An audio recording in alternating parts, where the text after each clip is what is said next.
Is Joe Biden secretly running the Manhattan case against Donald Trump? This is what we'll be discussing today. Former President Donald Trump has been vocal about his belief that the Manhattan case is not just a random legal battle, but a calculated move orchestrated by none other than President Joe Biden. Trump's allegations extend to the involvement of Matthew Colangelo, a name that rings familiar in the corridors of the Justice Department. Colangelo, who served as a senior Justice Department official under Biden, has recently transitioned into a role at the Manhattan District Attorney's Office. Trump argues that this move is not coincidental, but rather a strategic play to ensure the case against him is handled in a particular way. These are serious allegations, but what are the facts?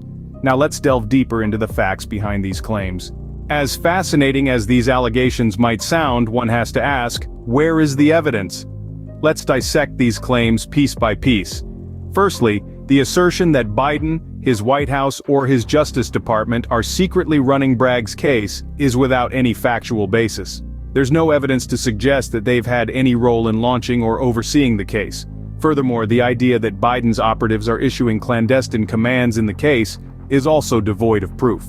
Alvin Bragg, let's remember, is a locally elected official. He does not report to the federal government. His authority and jurisdiction are local, not federal. So, the claim that the White House or the Biden administration could have a direct influence on his case is, in essence, fundamentally flawed. The second claim to address is the insinuation that Matthew Colangelo, a former senior Justice Department official, was somehow planted in the district attorney's office by the Biden administration. Again, there is no evidence to support this claim. Colangelo's decision to join the district attorney's office as senior counsel to Bragg was personal and professional, not political. It's worth noting that Colangelo and Bragg were colleagues long before Bragg was elected Manhattan District Attorney in 2021. The third assertion to debunk is the notion that Colangelo oversees Bragg. This is simply not true. Bragg is, in fact, Colangelo's boss. The hierarchy within the district attorney's office is clear, with Bragg at the helm. And let's not forget, before his tenure at the Justice Department, Colangelo and Bragg worked together in the New York State Attorney General's office where Colangelo investigated Trump's charity and financial practices. Colangelo's involvement in matters related to Trump predates the Biden administration. Finally, the claim that Manhattan is experiencing a record-high number of murders and violent crime is grossly inaccurate. The reality is that Manhattan, like New York City as a whole, is nowhere near record highs for murder or violent crime. The lack of evidence brings us to question the veracity of these claims. The truth, it seems, is a far cry from the picture painted by these allegations. But the list of claims doesn't end here.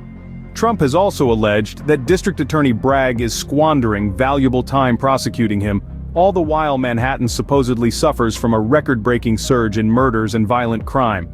But let's look closer at this assertion. The former president's claim makes for a compelling narrative, but it doesn't hold up under scrutiny. The picture he paints of Manhattan as a city in the grips of an unprecedented crime wave is simply not accurate. In fact, Manhattan, much like the entirety of New York City, is far from reaching record highs of murder or violent crime. To put things in perspective, let's turn back the clock to 1990, a year that saw New York City set its all-time murder record. In that year, Manhattan alone recorded 503 murders. Now, fast forward to 2023, a year that saw Manhattan record a significantly lower figure of 73 murders.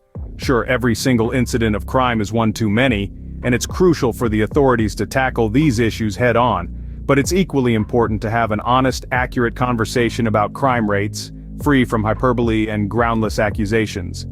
So, once again, it appears that the claim made by the former president crumbles under the weight of hard evidence. Once again, the evidence does not support the claim. So, what have we learned today? We've dissected the claims made by former President Trump regarding the Manhattan criminal case against him. The evidence reveals that his assertions lack substantiation, especially his allegations of secret orchestration by President Biden.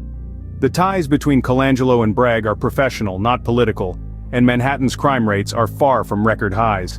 It is always essential to question and verify the information we receive, especially when it comes to such significant allegations.